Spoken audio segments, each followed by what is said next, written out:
There's been a lot of talk lately about how we're going to emerge from COVID and what business is going to look like when the pandemic subsides or is even over. And so I thought I'd take a few minutes just to kind of give you my 2 cents worth for what it's worth. If this is of interest to you, my name is Dave Mason. I'm the CEO of Shift IT Solutions based in Oakville, Ontario, Canada. And these are my thoughts.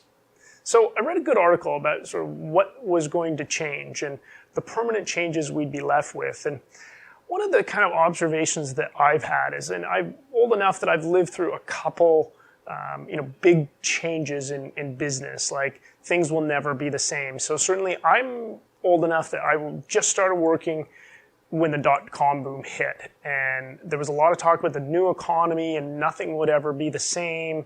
And, companies were coming out with, this .com and that .com, and there were really no business fundamentals behind it. There was no revenue model. E-commerce was in its infancy. And then when we exited that, it's like, oh, nothing's ever going to be the same. And, everything's different now. But shortly after that sort of time period where that frenzy finished, things were the same. And, business models mattered and companies needed to earn not only revenue, but profit. And those companies failed that had failed to put those two together. So that really didn't change maybe as much as we thought it did in like 1998, 99, where, we were living in this new world. And I sort of see COVID in the same period where we're just in this, everything's going to change, right? And nothing's going to be the same. And even though the .com era has provided for some unbelievable changes in our economy and the way we do things, and that was the foundation for change, everything sort of continued on, and I think COVID's going to be very similar. I think we're going to have this period where adaptation has had to take place, and we've certainly all made major adaptations, and that's what this article is about, but I'm not as confident on the permanent changes that are going to be what happens after COVID is either cured or there's a vaccine, which hopefully isn't all that far out, maybe as little as 6 months to 18 months. I'm feeling that things are going to be back to pretty normal. And I'm not sure those permanent changes, but I wanted to sort of explore a few of them. Certainly, big one that everybody's talking about is how do we work? So what is our whole sort of work life going to look like with we're working from home, and what's going to happen? Are we still going to want to have that? And my feeling is some of us will continue to work from home, undoubtedly, and I think we're going to work from home more. But I think one of the big differences is going to be that we want to come back together, and human beings just, we need each other. Like we collaborate and we do amazing things together. And as much as that virtual experience has provided a stopgap measure, which has made it convenient or even able to work during this time, I think that physical connection and being in an office place for most of us is going to overwhelm that sort of convenience of home. Eventually, we might enjoy it for a while, but I think we're going to get back to our offices. It's going to be a little bit different. I think it's going to be a little more flexible. I think from a technology standpoint, companies are going to need to have that flexibility in the workforce, and I think it's going to be a lot more okay that, hey, I'm working from home today because I have a contractor coming or a dentist appointment or whatever that may be. But I think that change will be permanent, but I think everybody's coming back to their offices for the most part. How we shop is one that is another one. I mean, e-commerce is huge right now. We're ordering things online that we never have ordered online before, very rarely, and that's an interesting change. I mean, we in my family have certainly done that, but again, like that tactile shopping experience that we have, trying things on, like going out looking, the social aspect of going out as a group of friends to shop for something, or as a family to shop for something, and to sit on the couch and try it out and see what it feels like to sit there as a family. All those things are really important, and I think they'll come back, and those will again become the normal. I think some of the things that are convenience items will continue to maybe do more online, but I don't think it's going to be all online.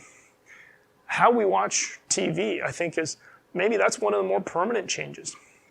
I think we've gotten used to consuming on demand as we want to watch Netflix or any sort of content that's out there, and those services have had an amazing boom during this COVID period. I think that might be a little bit more of a permanent change as we are now become accustomed to getting it when we want it. And I think that's a fundamental human desire. And all we've done during this COVID period is maybe fulfill that a little bit more. How we share things. We, during this time period, we have struggled to have that human touch. And, I think for a little while that's going to persist because we're going to have some fear of other people that has been unfortunately baked into our consciousness because of this. But again, that sort of overwhelming desire to have that human contact is going to change and it's going to feel normal again. So I don't know that that's going to change a lot. Travel is an area that's changed dramatically. Certainly for me, I've canceled, I think, 3 business trips to date because of COVID-19. We didn't take our family vacation as we usually do in the spring. So it's been a challenging time for travel. I don't really feel comfortable traveling right now. I think that will, of course, come back. I think people are going to want to travel more.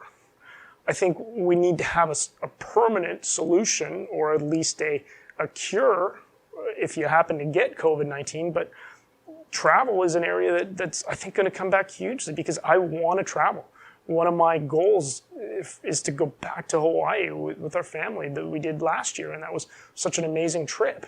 And I want to have that experience again really badly because everybody's stuck. So I think once we sort of sort through that, I don't know that the travel industry is going to be changed forever like people are perhaps thinking.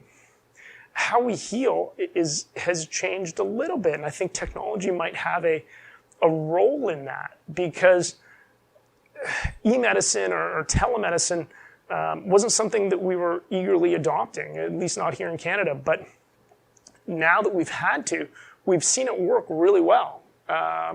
Maybe we don't need that physical connection for little ailments, and that's a good option. I think telemedicine is going to advance relatively quickly during the COVID period and even after COVID period for convenience, because again, we've fulfilled the convenience need that we weren't fulfilling prior to COVID-19.